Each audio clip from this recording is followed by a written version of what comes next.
Good afternoon everybody, my self is Kumar Verma और आज मैं आपका पॉलिटिकल साइंस यानी पॉलिटी में एक इम्पोर्टेंट टॉपिक कवर करने जा रहा हूं जिनका नाम है सोर्सेस ऑफ कॉन्स्टिट्यूशन यानी हमारे संविधान का स्रोत।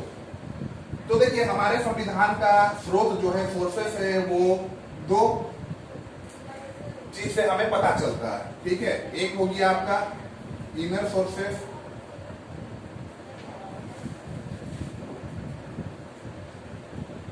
एंड दूसरा outer sources.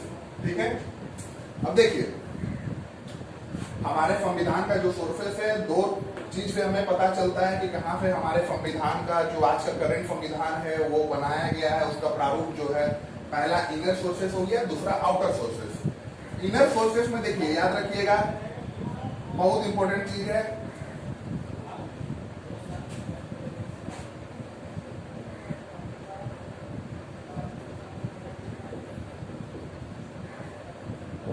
Indian government act of 1935 यानी 1935 में जब हमारा देश जो गुलाम था अंग्रेजों का, उस समय ब्रिटिश गवर्नमेंट का डायरेक्टली इंडिया पर कंट्रोल था। तो 1935 में एक कानून पारित किया गया जिसका नाम था इंडियन गवर्नमेंट एक्ट ऑफ 1935। तो आज का हमारा जो करंट संविधान है, आज का हमारा जो करंट कॉन्स्टिट्यूशन है, उसका 75% जो सोर्सेस है वो हमें इंडियन गवर्नमेंट एक्ट ऑफ 1935 से देखने को मिलता है। यानी आज का जो हमारा संविधान है, आज का कॉन्स्टिट्यूशन है, उसमें 75% जो उसका सोर्सेस है वो कहां से लिया गया है, इंडियन गवर्नमेंट एक्ट ऑफ 1935। ठीक है ना, ये हो गया आपका इनर सोर्सेस। अब देखिए आउटर सोर्सेस पे हम चर्चा करेंगे जी। आउटर सोर्सेस यानी बाहरी स्रोत, है ना। अब देखिए आउटर सोर्सेस, तो हमारा जो संविधान है ये दुनिया का सबसे बड़ा, लेंदी एंड कॉम्प्रिहेंसिव यानी सबसे व्यापक संविधान है। तो आपको इनर सोर्सेस में आपको बता दिए कि 75% जो संविधान है हमारा वो इंडियन गवर्नमेंट एक्ट ऑफ 1935 से लिया गया है। आउटर सोर्सेस यानी बाहरी स्रोत, तो देखिए हमारा संविधान जैसे आपको बताया कि दुनिया का सबसे व्यापक और सबसे लंबा संविधान है। तो बाहरी देशों का जो संविधान है, बहुत अलग अलग देशों के संविधान से हमने बहुत कुछ लिया है और अपने संविधान में उसको डाला है। तो हम चर्चा करेंगे किन किन देशों से हमने क्या क्या एडॉप्ट किया है। तो देखिए विस्तृत रूप से हम चर्चा करेंगे। पहला हम आते हैं यूएस से, यानी America, United state of America. ठीक है, प्रेसिडेंट का जो कंसेप्ट है वो हम अमेरिका से लिए हैं। फंडामेंटल राइट जो है उसका कंसेप्ट हम यूएस से लिए हुए हैं। ठीक है, इंडिपेंडेंस ऑफ जुडिशियरी है यानी न्यायालय की स्वतंत्रता, वो भी हम यूएस से लिए हुए हैं। ठीक है ना, ये सब कुछ चीज है, जो कंसेप्ट है हम दूसरे देशों के संविधान से एक प्रकार से बोल सकते हैं कॉपी करके अपने संविधान में असेंबल कर लिए, यानी अपने संविधान में मिला लिए। दूसरा यूके से यानी इंग्लैंड से। ठीक है, पार्लियामेंट्री फॉर्म ऑफ गवर्नमेंट।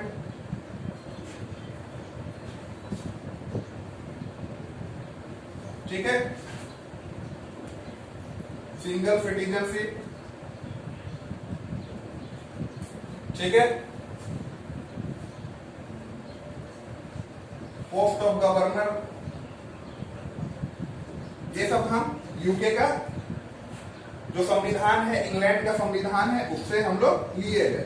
अब आते हैं यूएसएसआर, यानी देखिए यूएसएसआर को हम पहले, ठीक है, और आज का जो रशिया है उसे हम पहले यूएसएसआर के नाम से जानते थे, यानी यूनाइटेड सोवियत सोशलिस्ट रिपब्लिक, यानी सोवियत संघ के नाम से हम पहले जानते थे। 1991 में ये टूट गया और अब ये रशिया कहलाता है। तो इनसे हमने क्या प्रेरित होकर लिया जी, फंडामेंटल ड्यूटीज यानी मौलिक कर्तव्य। इनसे प्रेरित होकर हमने ये चीज अपने संविधान में डाला। ठीक है, चौथा में कनाडा से फॉर एग्जांपल हम जो है सेंट्रल स्टेट रिलेशनशिप यानी राज्य और केंद्र सरकार के बीच में कैसा संबंध होना चाहिए state government and central government में। ठीक है, वो हम कनाडा से लिए हुए हैं। ठीक है, फेडरल गवर्नमेंट का भी जो कंसेप्ट है ये हम कनाडा से लिए हैं। ठीक है, अब देखिए कुछ और देश है जी जिनसे हम कुछ महत्वपूर्ण चीज लिए, उनके बारे में भी हम लोग चर्चा कर लेते हैं। अब आते हैं ऑस्ट्रेलिया से, इनसे भी हम लोग कुछ लिए हुए, क्योंकि हम लोग जो है सबसे कुछ ना कुछ लेते ही रहते हैं। ऑस्ट्रेलिया से हमने जो है distribution of power and subject.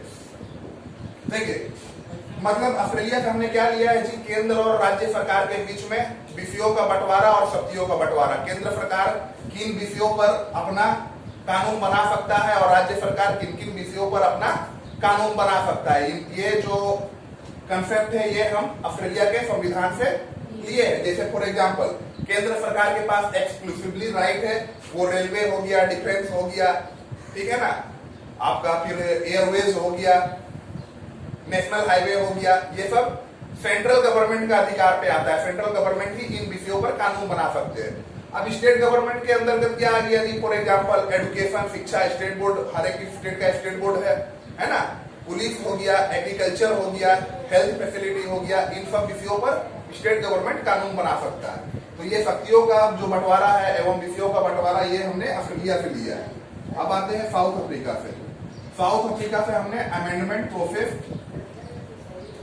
Copy किया है। अमेंडमेंट प्रोसेस मतलब क्या, अमेंडमेंट प्रोसेस इसको हम लोग संशोधन बोलते हैं। यानी अगर कानून में अगर कुछ हमें बदलाव करना है, ठीक है, कानून में जैसे कानून बना हुआ है, अगर कानून में कुछ हमें नया जोड़ना है तो उसका जो प्रोसेस है अमेंडमेंट प्रोसेस, वो हम साउथ अफ्रीका से लिए हुए। अमेंडमेंट का जो आर्टिकल है वो आर्टिकल 368 है, ठीक है। अब देखिए आते हैं आयरलैंड से। आयरलैंड, ठीक है, आयरलैंड से हमने क्या लिया है जी, तो आयरलैंड से हमने डीपीएसपी यानी directive principle of state policy का जो कंसेप्ट है हमने आयरलैंड से लिया है, ठीक है। अब आते हैं हम लोग जर्मनी से। जर्मनी से भी हमने कुछ लिया है जी। जर्मनी से हमने क्या लिया है, इमरजेंसी प्रोविजन। इमरजेंसी प्रोविजन, ठीक है। इमरजेंसी प्रोविजन क्या, आपातकालीन जो आपातकाल का जो व्यवस्था है वो हम जर्मनी से लिए। आपातकाल 3 प्रकार का होता है, एक नेशनल इमरजेंसी होता है, एक स्टेट इमरजेंसी होता है जिसको हम लोग प्रेसिडेंट रूल भी कहते हैं, और एक फाइनेंशियल इमरजेंसी होता है, ठीक है। तो ये जो कंसेप्ट है आपातकाल का यानी इमरजेंसी का, ये हमने किस देश से लिया है, जर्मनी से, ठीक है। अब देखिए ये क्लियर आपको हो गया होगा। अब हम कुछ चीजों पर चर्चा करेंगे जो काफी महत्वपूर्ण है ना। देखिए हमारा जो नेशनल एम्बलम पूछिएगा आप लोग क्या होता है, चिन्ह, राष्ट्र चिन्ह। राष्ट्र चिन्ह क्या है, अशोक स्तंभ, अशोका लायंस पिलर। आप लोग जानते होंगे, 1 रुपये का सिक्का अगर कोई निकाल के देखना चाहे तो देख ले, पीछे 3 बाग, एक्चुअली 4 एक पीछे रहता है, ठीक है ना। ये सारनाथ में मौजूद, सारनाथ जो वाराणसी में है, वहां से ये हमारा लिया गया है और ये हमारा राष्ट्रीय प्रतीक है। कोई भी आप सिक्का उठा के देख लीजिए या हमारा पासपोर्ट या कोई भी आप सरकारी ऑफिस में चले जाइएगा तो आपको एम्बलम देखने को मिलेगा। इनको हमने अडॉप्ट 1950 में किया, ठीक है ना। हमारा ये राष्ट्र चिन्ह है। अब आते हैं हमारा राष्ट्र फ्लैग, नेशनल फ्लैग। आप जानते हैं ट्राई कलर है जी, तिरंगा, ठीक है। देखिए तिरंगा में 3 कलर होता है। पहला हो गया सैफ्रॉन यानी जिसको आप लोग भगवा बोलते हैं, ऑरेंज, ये जो है वेलर का प्रतीक है, वेलर होता है बहादुरी, शौर्य। दूसरा हो गया व्हाइट, ये जो है शांति का प्रतीक है, पीस। और तीसरा ग्रीन, ये जो है आपका खुशहाली यानी प्रोस्पेरिटी का प्रतीक है, ठीक है, ठीक। अब देखिए अब आपका नेशनल एम्बलम हो गया, नेशनल फ्लैग हो गया। अब आते हैं आपका, हम चर्चा करेंगे नेशनल सॉन्ग, नेशनल एंथम, ठीक है। नेशनल एंथम क्या है, अब आते हैं हमारा नेशनल एंथम। नेशनल एंथम देखिए हमारा जन गण है,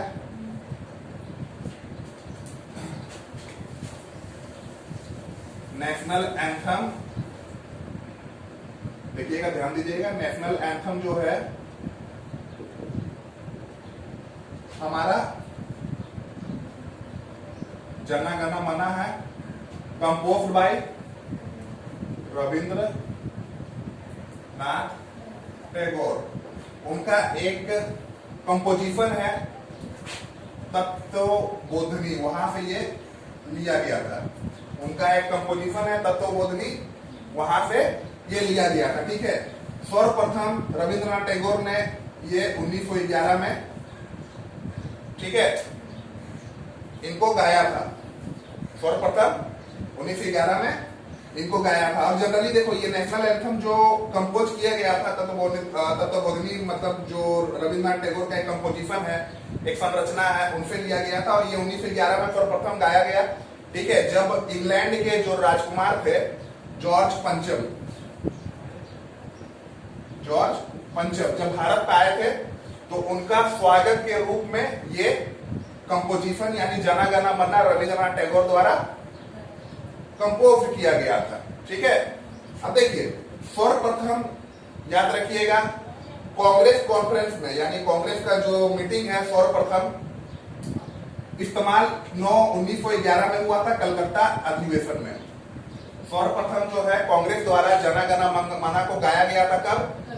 कलकत्ता अधिवेशन में, कलकत्ता कॉन्फ्रेंस में। ठीक है ना, सर्वप्रथम जना गण मन जो है इसको एज एक प्रकार का बोल सकते हैं कांग्रेस द्वारा अपनाया कब गया था? 1911 के कलकत्ता कॉन्फ्रेंस में।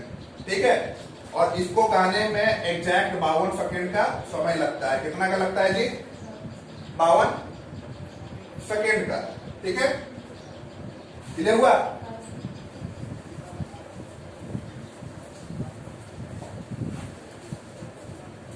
अब देखिए आते हैं आपका नेशनल एंथम हो गया, नेशनल सॉन्ग। देखिए नेशनल सॉन्ग हमारा क्या है जी? वंदे मातरम। इनके रचयिता कौन है? बंकिम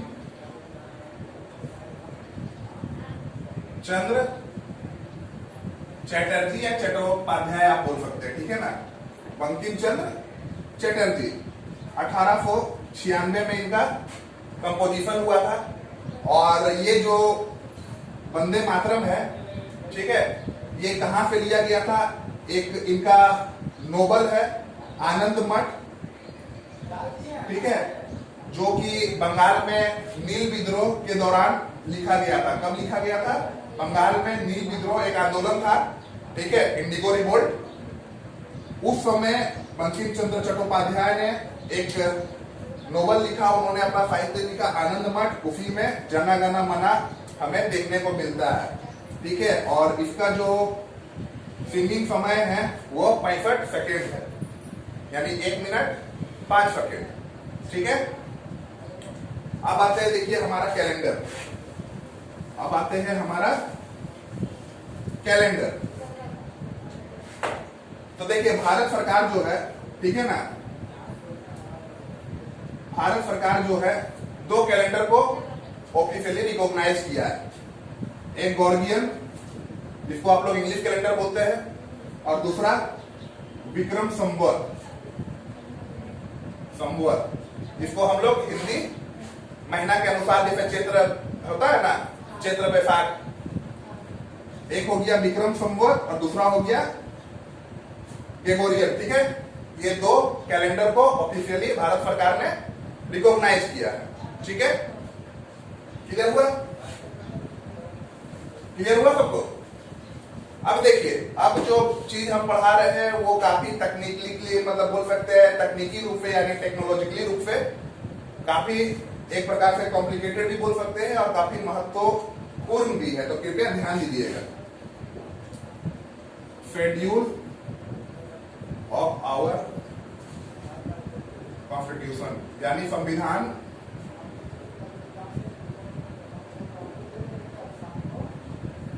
सूची। ठीक है। अब देखिए हमारे संविधान में याद रखिएगा, जब हमारा संविधान बनकर तैयार हुआ तो 395 अनुच्छेद थे, यानी आर्टिकल 12 सूची और 22 भाग। ये ध्यान में रखना है, जब हमारा संविधान बनकर तैयार हुआ था। हमारा ओरिजिनल संविधान में कितना आर्टिकल था? 395, 12 सूची और 22 भाग। ठीक है।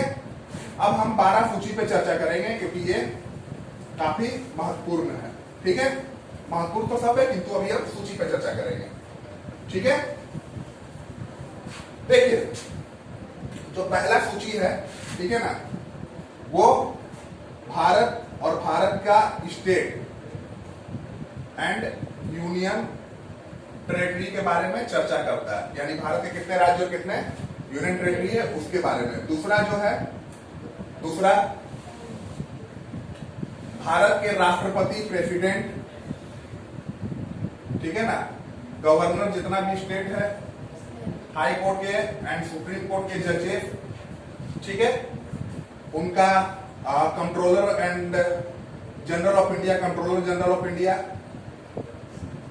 Controller and auditor general of India, CANG, उनका, और जितने भी मिनिस्टर्स हैं उनका अलाउंसेस, ठीक है, सैलरी, बाकी जो है ये सब चीज सेकेंड शेड्यूल में दिया गया। ठीक है। तीसरा जो है शेड्यूल वो प्रेसिडेंट, ठीक है, governor, ministers of state and union, फिर आपका CANG, controller and auditor general of India, ठीक है, फिर high court and supreme court के जजेस का ओथ सेरेमनी, उनका कैसे उनको शपथ दिलाया जाएगा, उनके बारे में कौन किनको कौन शपथ दिलाया जाएगा, कैसे शपथ दिलाया जाएगा, थर्ड शेड्यूल में दिया गया है। ठीक है। चौथा शेड्यूल जो है राज्यसभा सीट के बारे में चर्चा करता है। किसका चर्चा करता है? राज्यसभा सीट, ठीक है ना, allocation of Rajya Sabha seat of state and UT, मतलब राज्यसभा सीट जो है वो आपको मालूम है कि आबादी के आधार पर तय की जाती है कि कौन स्टेट में जितना ज्यादा आबादी है उसको उतना राज्यसभा का सीट ग्रांट किया जाता है।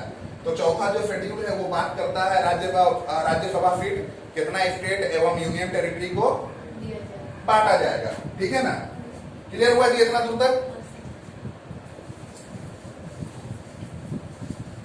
पांचवा जो है administration of scheduled tribe areas, ठीक है, SC and ST area, administration of SC and ST area, मतलब जो आपका अनुसूचित जाति और जनजाति वाले क्षेत्र है उसका प्रशासन के बारे में चर्चा करता है। छठा, देखिए फर्क देखिएगा पांचवा छठा में, काफी इंपॉर्टेंट है, administration of tribal area of Assam, Tripura, Mizoram and Meghalaya. Assam, Mizoram, Meghalaya and Tripura, इन सब क्षेत्रों में आप देखोगे बहुत सारे एक प्रकार का एथनिक ट्राइबल लोग है। एथनिक ट्राइबल मतलब उनका रहन सहन, खान पान बहुत डिस्टिंक्टिव है, एक दूसरे से अलग है। तो वहां उस राज्य के गवर्नर को अधिकार दिया गया है कि इन क्षेत्रों पर वो विशेष ध्यान दे इनके विकास पर। तो छठा जो आपका सूची है, शेड्यूल है, वो चर्चा करता है administration of tribal area of Assam, Tripura, Mizoram and Meghalaya. ठीक है, क्लियर हुआ? सातवां distribution of subjects between state and union. आपको पहले ही पता है कि जो है संविधान हमारा विषयों का बंटवारा कर दिया है, कौन विषय केंद्र सरकार के अंतर्गत रहेगी और कौन विषय जो है वो राज्य सरकार के अंतर्गत आती है। तो सातवां जो सूची है वो बात करता है कि जो विषय है, जो सब्जेक्ट है, उनको 3 भागों में बांटा गया है। आप जानते हैं पहला होता है यूनियन लिस्ट, दूसरा होता है स्टेट लिस्ट और तीसरा होता है जी कंकरेंट लिस्ट। तो देखिए यूनियन लिस्ट आप जानते हैं इसमें सिर्फ केंद्र सरकार को अधिकार है, एक्सक्लूसिवली राइट है अपना कानून बनाने का। स्टेट लिस्ट में जो है आपका राज्य सरकार को एक्सक्लूसिवली राइट है कानून बनाने का। कंकरेंट लिस्ट जो है इनमें दोनों को राइट है कानून बनाने का। परंतु याद रखिएगा कंकरेंट लिस्ट पे अगर मानिए कोई विषय है, जैसे कंकरेंट लिस्ट पे आपका खेती हो गया या मतलब शिक्षा हो गया, ये कंकरेंट लिस्ट में आता है, ठीक है ना। शिक्षा देखिए कंकरेंट लिस्ट में आता है। अगर शिक्षा में अगर स्टेट गवर्नमेंट भी अपना कानून बनाता है और केंद्र सरकार भी यानी यूनियन गवर्नमेंट भी, अगर एक टॉपिक पे अगर स्टेट गवर्नमेंट और यूनियन गवर्नमेंट दोनों कानून बनाता है कंकरेंट लिस्ट में, जो विषय जो सब्जेक्ट कंकरेंट लिस्ट में डाला गया उनमें दोनों यूनियन गवर्नमेंट और स्टेट गवर्नमेंट दोनों कानून बनाता है, तो ऐसी स्थिति में यूनियन गवर्नमेंट द्वारा बनाया गया कानून जो है वो ओवरलैप कर जाएगा स्टेट गवर्नमेंट द्वारा बनाया गया कानून को, यानी यूनियन गवर्नमेंट का बनाया हुआ कानून ही चलेगा, ठीक है।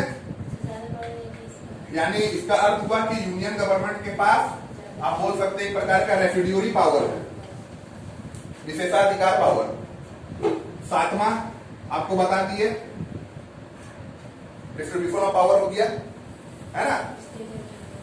8वां है जी languages of India, language official languages of India. तो याद रखिएगा अभी जो है टोटल 22 ऑफिशियल लैंग्वेज है भारत का, ये कितना है, ठीक है। 2003-4 में, ठीक है, 2003-4 92nd अमेंडमेंट एक्ट 2003-4 में जो 92 बार संविधान में संशोधन किया गया उनमें 4 लैंग्वेजेस को डाला गया।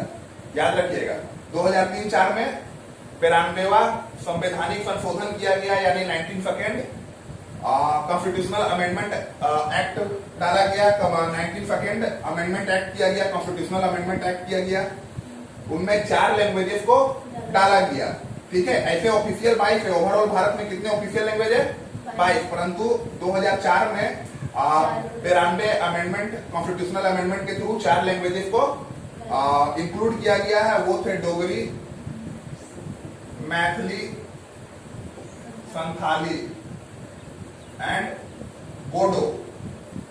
देखिए डोगरी जो है कश्मीर में बोला जाता है, मैथिली बिहार में बोला जाता है, संथाली हमारे झारखंड में बोला जाता है और बोडो जो है असम में कुछ जनजाति के लोग इस लैंग्वेज को बोलते हैं। 8वां भी क्लियर हो गया।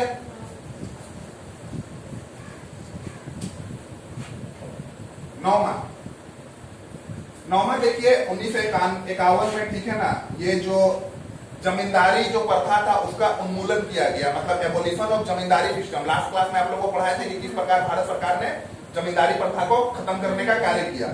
तो 1951 में जो है, जो आपका बोल सकते हैं एक प्रकार से जमींदारी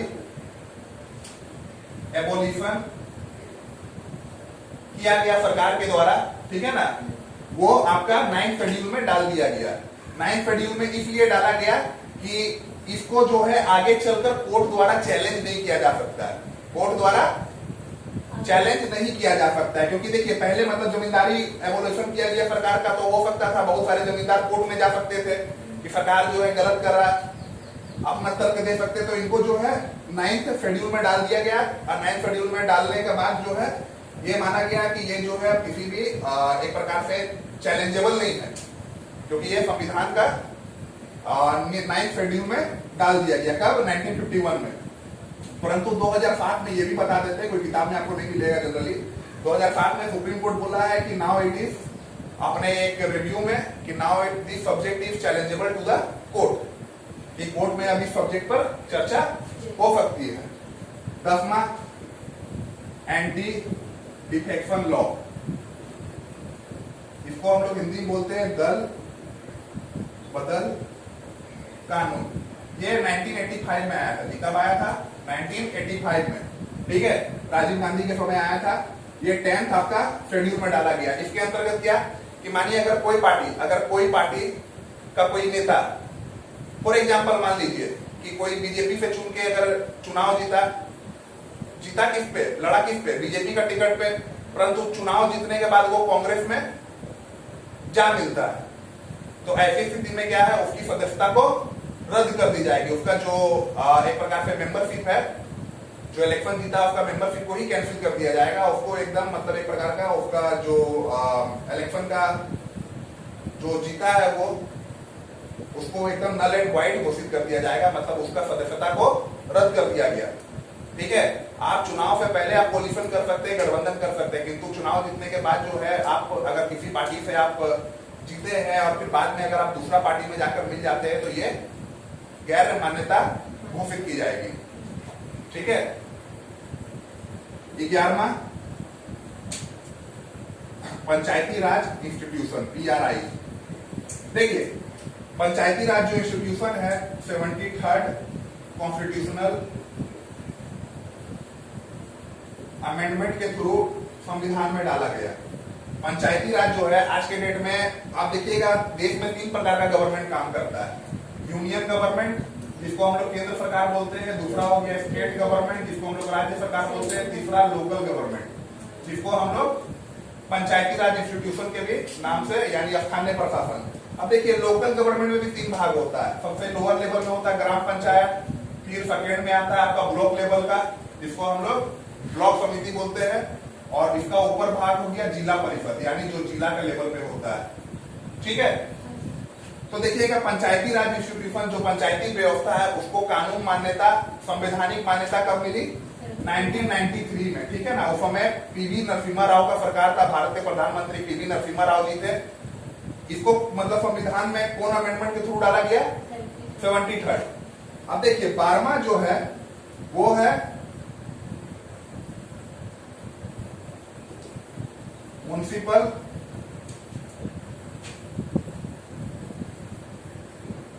इंस्टीट्यूशंस को संविधान में डाला गया म्युनिसिपल, क्योंकि देखिए पंचायती राज जो है आपका ग्रामीण लेवल पे होता है, शहरी लेवल पे क्या होता है जी, म्युनिसिपल कॉर्पोरेशन। आप देखते होंगे अगर आप बड़े बड़े शहर में जाएंगे तो आपको पंचायत नहीं मिलेगा, म्युनिसिपल कॉर्पोरेशन मिलता है। ठीक है ना, तो गांव के लिए जो है पंचायती राज इंस्टीट्यूशन और जनरली शहर में ये म्युनिसिपल। तो 12वां जो आपका शेड्यूल है ये भी 73rd अमेंडमेंट के तहत डाला गया संविधान में।